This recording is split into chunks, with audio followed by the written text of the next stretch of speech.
Evening to all of you. Today we have a great guest, and today the topic is role of counseling in addiction management and psychological well-being. So I welcome you all, and especially ma'am, and she is the owner of Peer Rehabilitation Center in Uganda, and her name is Jacqueline. Thank you so much, ma'am, to joining us in this great session. So, ma'am, please proceed. Introduce yourself first, ma'am. Good afternoon, everyone. I'm called Jacqueline Ahimbisibwe, and I'm a counseling psychologist. I work with Pearl Rehabilitation Center in Bweza, and I'm specialized in addiction and the treatment of different mental disorders. And I'm glad to be part of the discussion today. And I also want to thank Samia for making this possible. I also thank you, my host today, for making it to the session. I'm going to be talking about the role of counseling in addiction management and psychological well-being. In this topic today, we have three things that we are going to be looking at. We are going to be looking at counseling, and then we are also going to be looking at addiction management, and then we are also going to look at psychological well-being. These are all three different things, although they are in one. So first of all, before we even know what psychological well-being or what addiction is, we need to know what counseling is. Counseling is an interactive process involving a relationship with a professional helper on mutual trust. So it's a relationship between two people who come together to work towards a common goal. And we are going to also be looking at the role of this relationship in addiction management. And as we are beginning, I'll begin with addiction. What is addiction? Before we even know what the role of counseling is in addiction management, we need to know what addiction is. I defined addiction as a compulsive chronic physiological or psychological need for a habit forming substance or behavior or activity having harmful physical, psychological, or social effects, and typically causing well defined symptoms such as anxiety, irritability, tremors, or nausea. And all this happens upon withdrawal or maintenance. Why is it a habit forming reward system? And then they start forming behavior. Someone who has not someone who used not to do certain things or certain behaviors starts doing them. For instance, someone who used not to sleep out late at night will start sleeping out late at night because they feel they have to use the substance. Their life becomes unmanageable. They are unable to manage their life because the substance has formed a habit in their life. It has hijacked their reward system and has rendered them to start behaving in a certain way. So that is why we say that these substances are habit forming. And then why do we say that these activities are harmful? The activities are harmful because when you move away from your normal way of behaving and then you start behaving in a certain way, that means that this behavior has become harmful. For instance, you will find people who are abusing drugs. They have sex with multiple partners, and this puts them at a risk of contracting different sexually related diseases.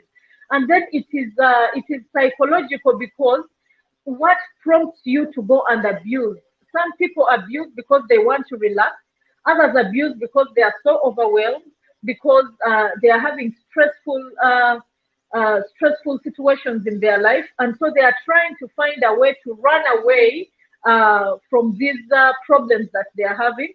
So the best thing that they do is to run to the substance and abuse and start abusing this substance. So that is what makes it psychological, because most of the situations that force these people to go and abuse are psychological. Some people will have trauma. They don't know how to handle that trauma. So the best way that they can do is to run to something that can understand them. Addicts believe that the bottle is the one that can understand them. It's the bottle that understands their language.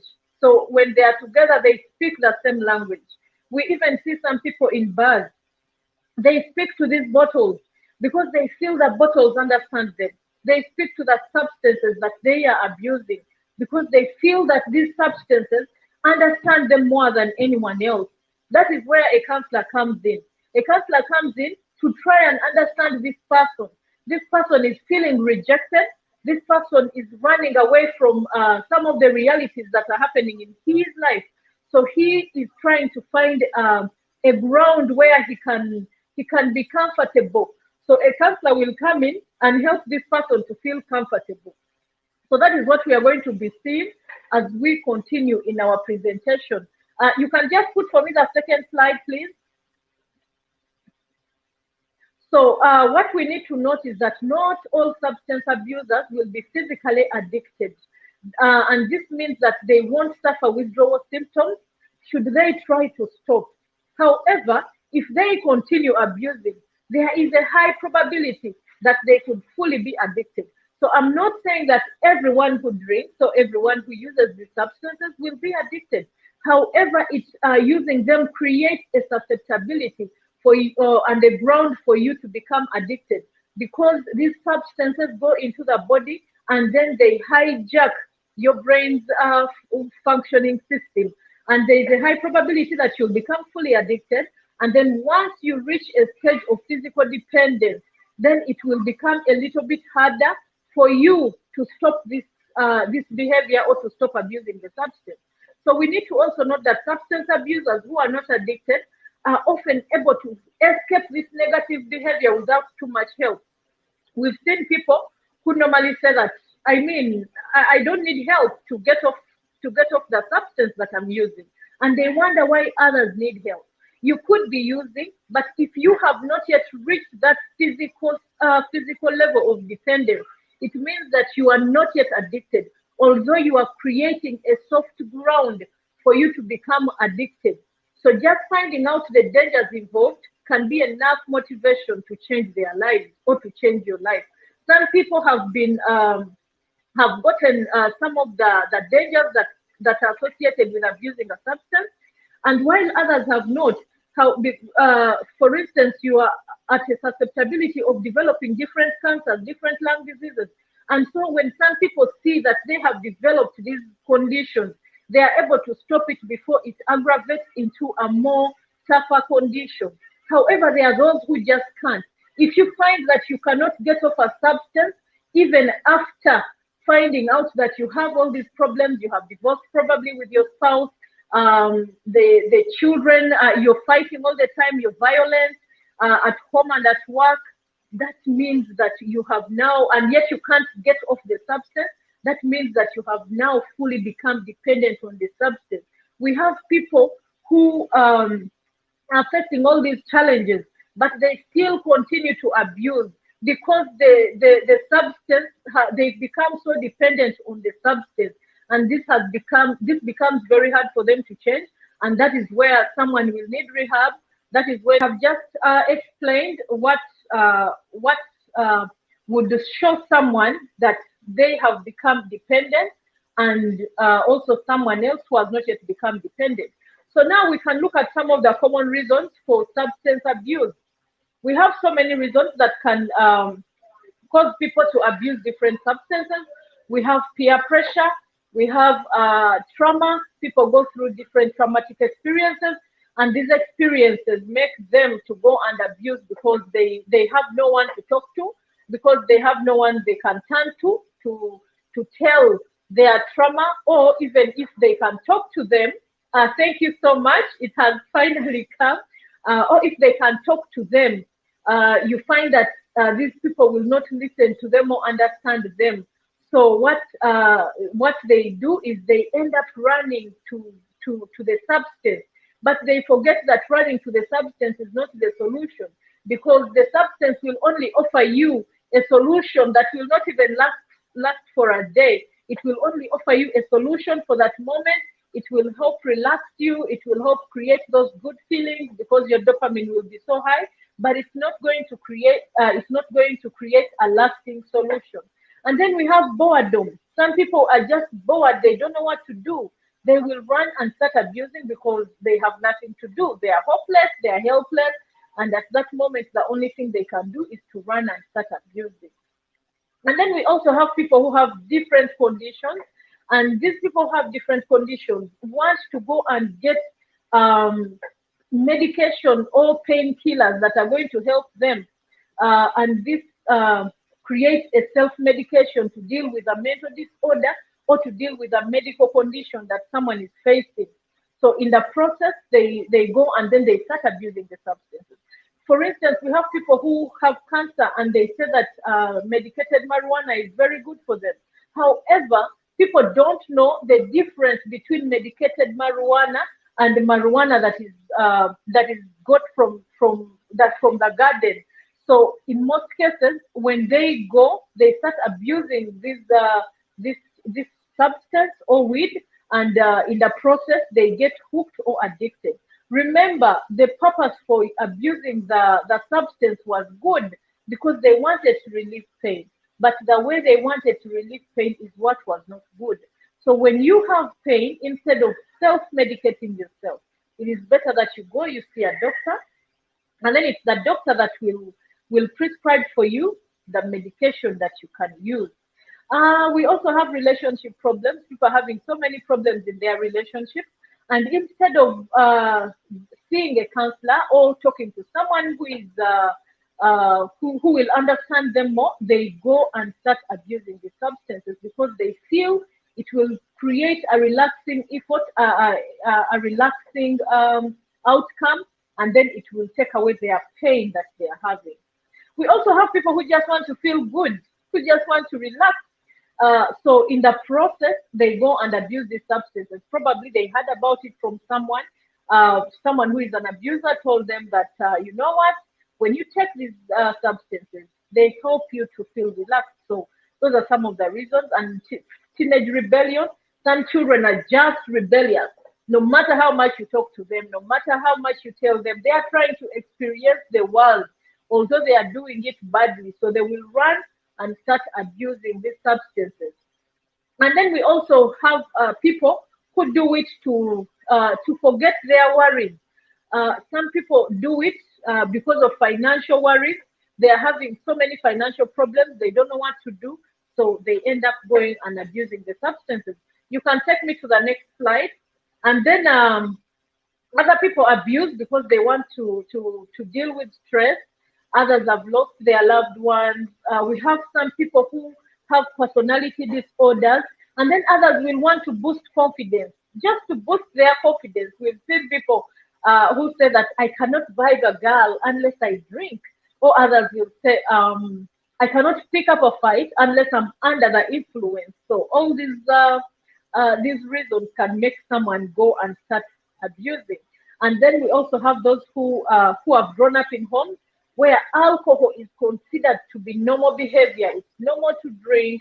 It's normal to party.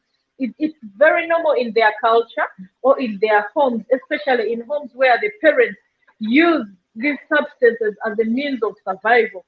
The children get engaged, they get hooked, they start abusing, and then in the process, they become addicted. Let's go to the next slide. So, what is the criteria by which addiction or dependence is defined? It's not that everyone who is drinking is an addict, and it's not that everyone who abuses has become an addict. And this is the problem that we are having, especially with society. Society tries to give us a criteria. They have their own criteria that they use to diagnose people that are probably high. Someone has gone out with friends, has taken something, and then community or people start judging them. They start judging them harshly, and this actually causes stigma. And this stigma is what will accelerate the person to actually go and even abuse more. So it is important that we get to know what criteria, the criteria that we use before we say that someone has become dependent on a substance. First of all, there has to be tolerance. Tolerance, this is the need for increased amounts of the substance or behavior to achieve the desired effect. To achieve the desired effect. Now, for instance, if we have in these substances we have uppers and downers. So, if someone wants to achieve an upper feeling, they will go and get this. They will go and then they get the substance or the drug that will help them to feel that. So, some people, if you find that you're constantly looking for this drug in order to get the effect that you got yesterday, if you took this drug and it relaxed you, and then you find yourself that all the time you're looking for this drug, looking for the drug so that it can relax you more and more again. Every time you're looking for this drug to cause that relaxation, to feel good, it means that you have developed a tolerance. And then another criteria is withdrawal. Physical symptoms when the substance is discontinued or when it is not available. If a substance is not available and someone is addicted to it, they will receive withdrawals. They will get withdrawals. Withdrawals are characterized by a high heartbeat rate, anxiety. They will become restless. They will be so anxious because they feel they want to go and get the substance that they are abusing. They will not settle. If it means stealing, they will steal just to get that money to go and buy this substance or the drug that they are abusing. If it means even hitting people, they will do it. We've seen people who are hitmen on the road who are doing this just because they want to get some money to go and get the substance that they are using. So one of the criteria that we use to determine that someone has become addicted is if they experience withdrawals, especially when the drug has been discontinued or when it is not available. And then we have loss of control. This is the use of the substance or behavior in larger amounts or over a longer period of time other than intended. We've seen people who go into the bars and they go when their original aim is, I'm going to go with my buddies, I'll have one or two, and then I'll leave. But when they reach there, they cannot control themselves. They will drink, and at the end of the day, they may even sleep in the bar just because they have no control over their drinking, or they have no control over their abuse of the substance. And then there also has to be an inability to stop. This person will try so many attempts but will fail because they are addicted to the substance. No matter how much they try, we've seen children who are having so many issues with their parents, but even at school, but they just cannot stop. So inability to stop is one of the criteria that we use to define that someone is addicted or is dependent on the substance that they are using. And then we have waste of time. A great deal of time is wasted, is spent in activities to obtain the substance. Someone, instead of engaging themselves in activities that are going to be beneficial, you will find them all the time in the bar. You'll find them in clubs. You'll find them in schools. You'll find them in places where they are not supposed to be. Someone wakes up in the morning, before even doing anything, they have to run to their places where they enjoy the substance or where they get it from. And then we have reduced activities, important social activities, occupational and recreational activities are given up or they are reduced just because this person no longer has time for it. The only time they have is to go and abuse their substance. It takes up all their time. They never get time. If it's the husband, the daddy at home, he will not have time for the children. All he thinks about is to go and abuse his substance. So they have reduced activities, productive. Actually, it has to be reduced productive activities. So you find that most of their time they spend it on activities that abusing. They spend most of their time abusing this drug. And then we have continued use despite problems that have been caused or challenges caused by using this drug. Someone who is addicted or dependent on a substance will continue using even when they are told that it is bad, even when they have developed conditions that are or signs that are showing them that, my dear, you have to get off this substance. They will never get off the substance. They'll continue abusing and no one can tell them. Someone who is dependent on a drug cannot be told what to do. You try to tell them, they will fight you, they will be violent, they will abuse you. That is why they are always brought to rehab, because in rehab, when they come to rehab, we medicate them so that we detoxify the substance from their bodies, and then after from their system, and then after that we are able to offer them counseling services so that they are able to get off the substance of abuse. Okay, now let's look at the medication and counseling, how medication and counseling inter are. You can get me the next slide. So the purpose of medication is to manage withdrawal symptoms during detox and to also treat co-occurring disorders. We need medication to treat these people because without medication, someone can get serious withdrawals and it can even lead to death. So we need these medications to help in managing the withdrawals that these addicts have. And then after managing the withdrawals and knowing that we have fully detoxified and the substance is out of the system, that is when we shall bring in the counseling and then we help this person. So that is why we say that medication and counseling work hand in hand. You cannot use medication to treat someone's trauma or to treat someone's stress. These are the conditions that will need counseling, because these are the conditions that push a person to go and abuse. And then we have some of the common disorders and health issues that are associated with addiction. We have antisocial personality disorders, we have bipolar, we have obsessive compulsive disorders, we have post-traumatic stress disorders, anxiety disorders, lung and heart diseases, and we also have stroke. We have also cancer. These are some of the common disorders that are associated with addiction.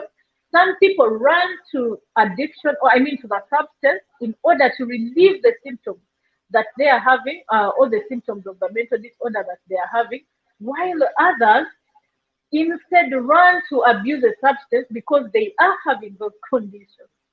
So they really interact, and also medication and counseling work hand in hand. You can't counsel a patient without taking them through detox, and you also can't only medicate a client without taking them through counseling. However, some people may not go to counseling because they feel they have the power to get off the substance of abuse. Because at the end of the day, it's a personal decision. You have to make a personal decision, because still without you making a personal decision or a choice to get off the substance of abuse, still even the counselor or in counseling, there will really not be progress, because it starts with the first step, and this first step is taken by you, the person who is abusing, in order to be helped. So still, if you don't take the first step, you will not be helped. So some people will say that I can get off alone without even the need of a counselor or a therapy, while others just can't. And we are not going to blame the others who can't, but we are here to offer you the help in order for you to get off your addiction. So let me go to the next slide. So now that we have understood the background of addiction, I would like to go to my next topic, which is psychological well-being. I first had to go through addiction, because before I talk about the importance of counseling in addiction and psychological well-being, we need to know what these terms mean. So the term psychological well-being, what is psychological well-being? Just take me to the next slide, please. So the term psychological well-being is used to describe an individual's emotional health and overall functioning. And psychology defines psychological well-being as the combination of feeling good and functioning effectively. So when someone feels highly, highly good, for instance, if someone asks you, how are you? And you're like, oh, I'm so good, I'm so fine, I'm so blessed. Those are some of the positive mental steps, and they include happiness and satisfaction. So when someone has when someone is psychologically well, everything about them has to be well, and that is what we are going to look at. Just take me to the next slide, please. Everything about them has to be well. We have optimal functioning. Optimal functioning is the ability to manage life, to make decisions, to manage time and stress, to be responsible for all the things we are involved with, and to operate as autonomous beings. And this involves this involves keeping a good schedule. It involves staying on top of things. It involves meeting deadlines at work and school, making decisions for ourselves, even if advice is sought. It involves not taking more than our share of responsibility, successfully fulfilling our roles as parents or as employers, or as employees. These are some of the functioning that show that someone is functioning at an optimal level, because we have those who are functioning at an optimal level and those who are under functioning. Then we also have those who are over functioning. Now, why is optimal functioning part of psychological health? It is part of psychological health because it is one of the things that show that someone is psychologically well, show that someone is psychologically functioning well at an optimal pace. So let's look at the next slide, and that is under functioning. We also have people who are under functioning. Now, people who are under functioning, that is why someone will say that, okay, now this person is not functioning to the level that they are supposed to be. And that is why some people will have a poor psychological well-being. They will have a poor psychological well-being because they are unable to function at a certain level. That is why stress will come in, depression will come in, different things will come in, irrational beliefs and thoughts, because someone feels that they're under functioning is probably a result. For instance, in Africa, we have different people who define being unable to function at a certain optimal level. They have different beliefs. They probably think that they have sinned before God, or instead of doing something about it, they start trying to find solutions from pastors, from different mediums, just because they feel that they are under functioning. And yet, if you can write down the issues that you're having, and then you start working towards them, it would be a better way. However, we also have different people who function because of different conditions. We have people, for instance, who have different mental disorders who will not be able to function optimally. But then we have those who are very okay, they are very normal, but they still function. They still underfunction. And some of the characteristics of people who underfunction is relying on others to manage things. We have no progress on managing goals, underachieving. They rely on others to make decisions. They procrastinate and miss deadlines. They make unwise decisions, and they are also very forgetful about crucial things. For instance, if there is a meeting at work, you'll find someone forgetting about it. Probably they are blazed, they drink, and they forget that they have to go and meet these deadlines. So those are some of the characteristics of people who are under function. Just take me to the next slide, please. So there are different types of psychological well-being. We have two types, and we have the hedonic well-being. We also have the eudynamic well-being. Eudynamic is a Greek word that is literally translated to mean a state of happiness, good spirit, to be well, to have happiness and a good welfare. So hedonic well-being refers to the subjective feelings of happiness, and it has two components. It has an affective component, that is a high positive affect, and it also has a low negative affect. And then it also, we have the eudaimonic well-being, which is used to refer to the purposeful aspect of psychological well-being. And then we have a psychologist who is called Carol Reef. Carol Reef developed a model that breaks down eudaimonic well-being into 6 types. You can take me to the next slide. She developed a model that breaks down eudaimonic well-being into different types. And for her, she says that to be eudynamically well, You need to have self-acceptance. You need to you need to have environmental mastery. There has to be positive relationships. You need to personally grow. There has to be personal growth, purpose in life, and autonomy. And it's the opposite of the hedonic well-being, where there is only happiness, subjective well-being, and positive emotions. Take me to the next slide, please. Take me to the next slide. So in self-acceptance, we have certain scores that we use when we are trying to determine whether someone accepts themselves fully. So in self-acceptance, if you score highly, it means that you have positive attitude about your life, and you also have positive attitude about yourself. So if you score highly, it means that you have positive. It means that you have positive attitude about yourself, and that means that you accept yourself just the way that you are.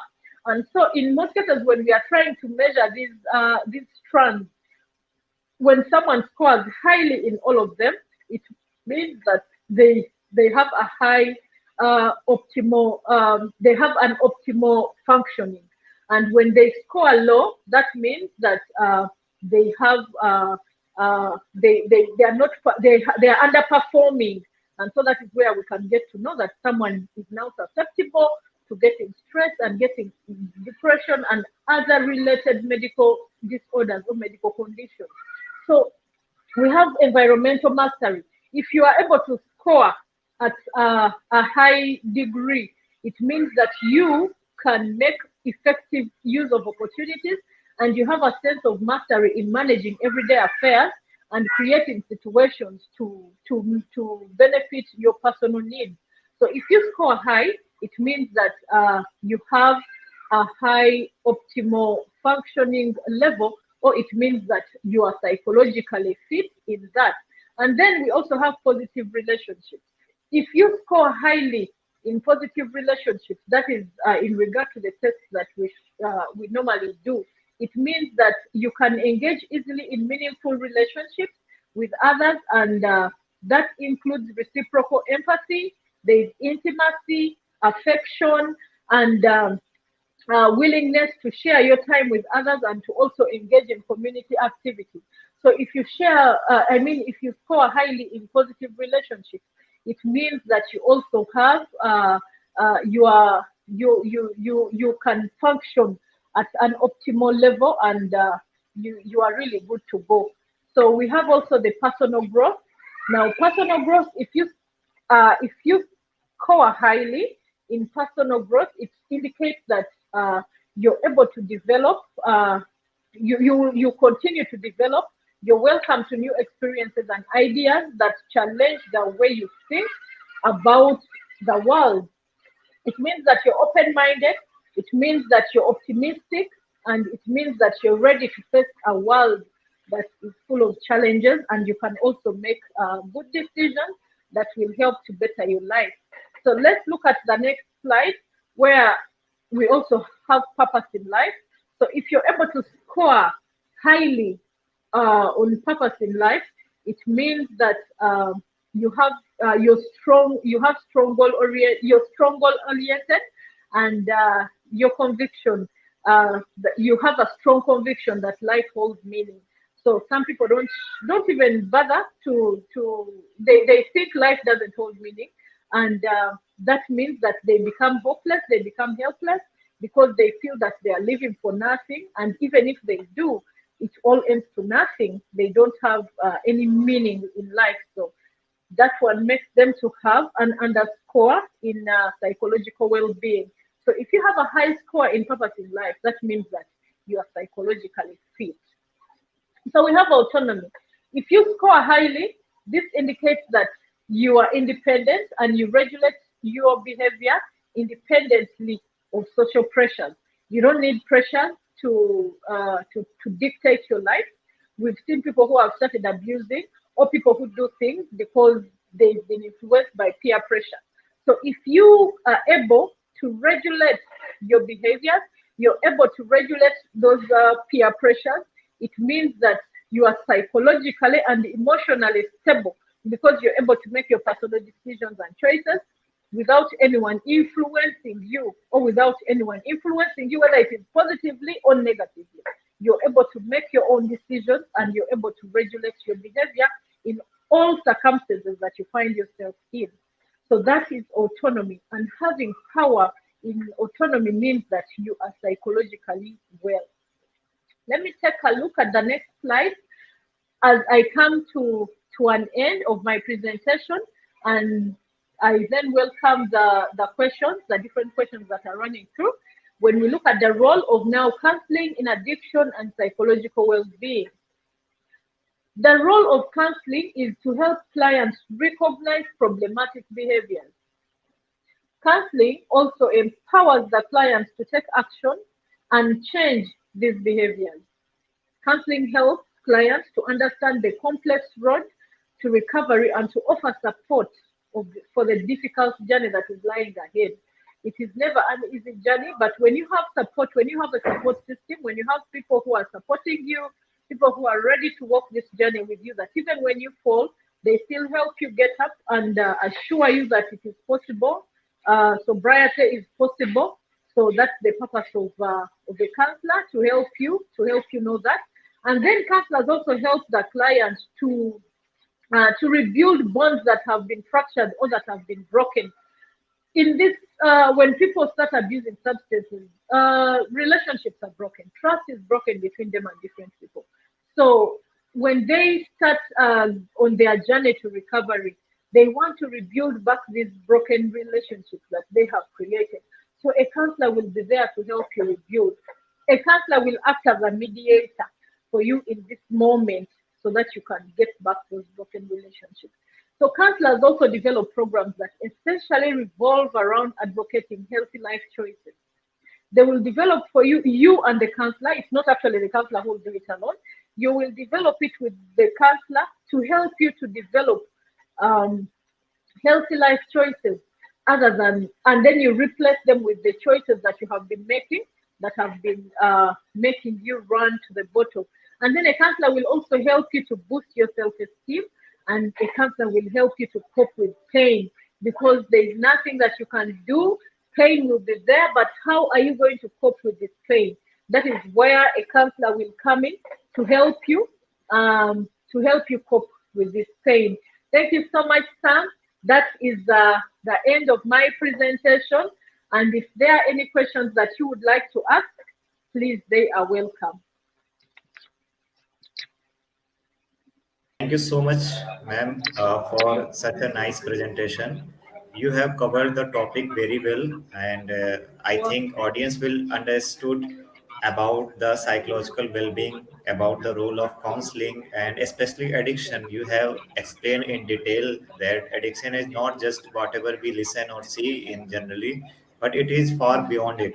And you also mentioned some Yeah. core and basic elements regarding addiction and the counseling. So let us take few questions from our audience from the YouTube. So here is the first question. Uh, Here he wants to ask that how to handle a situation where a client becomes hostile or aggressive during the counseling. So what will be your advice, ma'am, in this case? How to handle a situation where a client becomes hostile or aggressive during a counseling session. In counseling, first of all, it depends on how the client is being aggressive. How is the client is being aggressive? Before you start counseling a client, uh, you need to know who your client is, and then you need to know the situation that you're going to be dealing with. We normally have, that is why it is not advisable for you to go alone and be with a client. You need to have at least someone who is nearby to help you, that in case a client becomes aggressive, there is someone who is nearby. They are not in the session room, but they are somewhere. In most cases, some counseling rooms also have a bell that you can tap on, and then help comes, because it will depend on how this client is being aggressive. You're not going to handle a situation where a client is being too aggressive and you cannot handle this client. So if you also know that you're going to have a situation with a client where you're going to trigger these memories that are going to cause a client to remember things and probably become aggressive. Or sometimes the client may become aggressive just because you have touched their pain. They are not being aggressive because that is their character. They are being aggressive because they are running away from their pain. They are being aggressive because they are running away from the truth that you are trying to bring out. So before you do this, you need to make sure that you have that person who is nearby so that in case of anything, they can help you. And then in the sitting arrangement, we also have a way in which we sit. You sit in a way that will help you to also escape. A client can become very aggressive. Some of them will have objects that are sharp and they are going to harm you. And then how are you going to handle this situation? Unlike there is a course that helps us to handle aggressive clients. For instance, if a client holds you in a certain way, there are those techniques that you have to use. But what will happen if you don't have these techniques? That's why it is very important that when you're counseling or having a counseling session, you have an escape route where you can escape easily when the client becomes violent, or you have someone who is nearby, or a bell that you can ring and someone comes in for help. And that is how you can handle aggressive clients, because there is nothing that you're going to do. It depends on the aggression of the client. If the client is too aggressive, I would advise you to run out of the room for your life. You need to create a space where you can easily escape in case things go out of hand. But of course, there is this simple aggression where the client doesn't want to talk, is being violent and resistant because you're trying to bring out the pain in them. So what you do, or personally what I do, I trigger and tell them what I want them to hear. Then I tell them that we shall meet again another time. So when I tell you we shall meet another time, you will have time to relax, to calm down, to think about what I've told you. And then the next time we meet, you might be calm. So those are the only ways I could really advise that you handle a client who has become aggressive during the counseling session. Thank you so much, Sam. Thank you so much, ma'am. And there is another question related to it, and he wants to ask that what point should we keep in mind and while practicing dealing with addiction management by a counselor. So what will be the points to be important points for a counselor for addiction management? So you have just give a few ones, so it will help. The important points that you have to keep in mind, first of all, after you have made an assessment with this client, like I had discussed, that not all substance abusers will be physically addicted. Some will not be addicted, others will be addicted. So you need to get a criteria. I have stipulated that criteria that you use in order to determine that this person has become addicted or this person has not. So you need to take into consideration the substances that this person has been abusing. There are people who abuse only alcohol, that is a widely abused substance. We have people who abuse only cigarettes. However, we have those who are abusing multiple substances. We have people who are abusing cocaine, heroin, methamphetamines, amphetamines, crystal meth. Some people are abusing codeine. Others are abusing marijuana. People are abusing these strong drugs. And so you need to put into consideration before you start treatment, because the treatment of someone who is on hard drugs may not be the same as this one who is on simple drugs. Now, that is where a psychiatrist will come in to help you medicate this person before you even begin the counseling session with this person. This person has to go through medication. That is why medication and counseling are important, because this person has to first get the medication. Otherwise, if you don't take them through medication, they might get withdrawals and serious withdrawals, and it may become very grievous in the life of this person. They can even lose their life. Withdrawals make someone lose their life. So it is important, one, you put into consideration the drugs that this person has been abusing. You get to know the criteria that you're going to use to determine whether this person is addicted or not. And that will help you and guide you into the next step or process while you're treating this person or counseling them. Thank you. Thank you so much. another question is, uh, what will be your advice for the students or the persons who wants to be a counselor or wants to serve in this area? Basically, there are so many problems, so you have well experience in this field, so kindly advise the Yeah. people, especially the students, for this field. Okay, just help me and don't remove that question. Actually, if you want to become a counselor or a therapist to help people, one, the very first thing you need to be passionate about it. You need to love what you're doing. It has to start with you before you even go and apply for it. I can give, for instance, then you also need to be taking feedback into consideration. I can give my example. Before I joined or before I applied for the post, I would sit in, like, people would run to me, they would come to me and they would want help. So they kept giving me feedback. But you know that you can be a good counselor. You know that you can make a good therapist because we all come to you. You're not qualified, but you can do it. I mean, I did it with passion. I remember there was one time I went and I applied in a company. They were looking for a therapist. It was an NGO. So I went and I applied, and they asked me what my qualification was, and I simply told them that I know. I told them that I'm qualified because I know that I know what I'm doing. And the man told me that no, there are other things that you really need to learn because it's also a course on its own. But I told him, no, me, I can counsel people because I had the passion.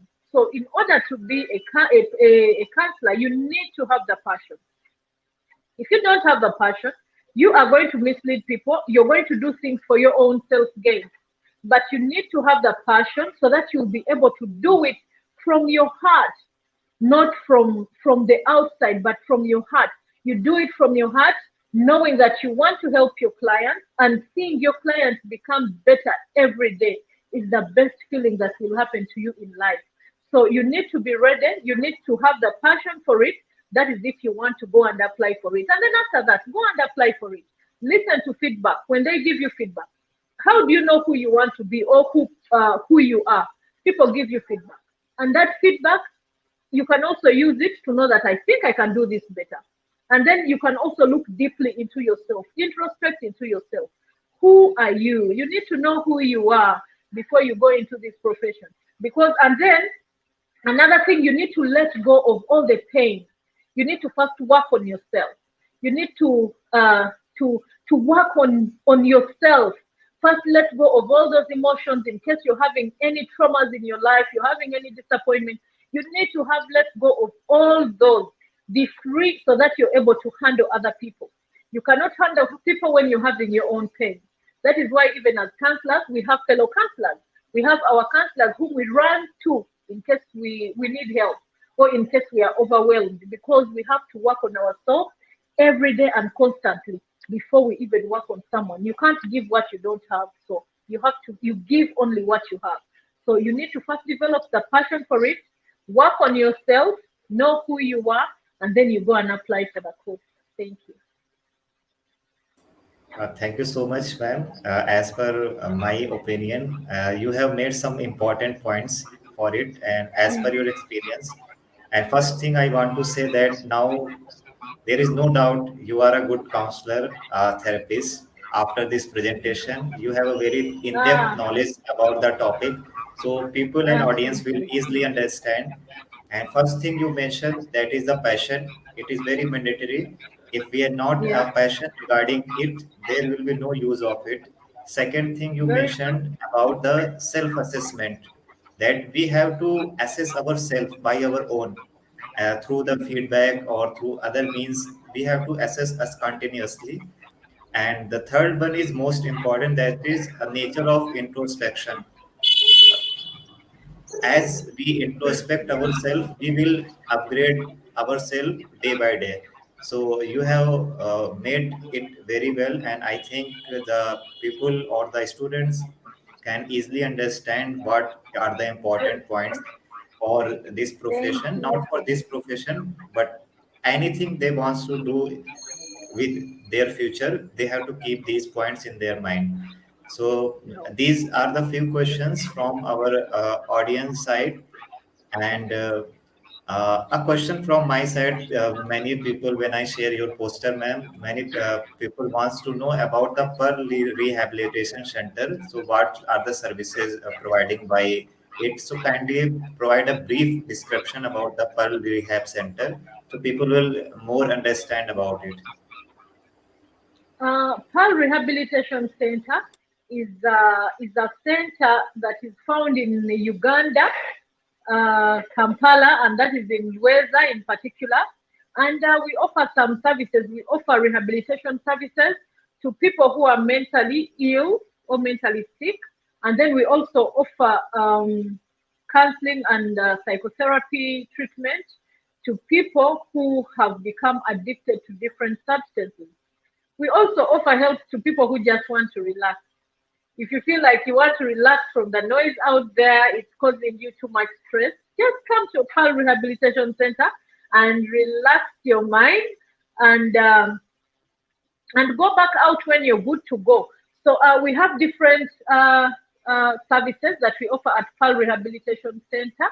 We offer psychotherapy, we offer treatment of people with different mental disorders and substance abuse disorders.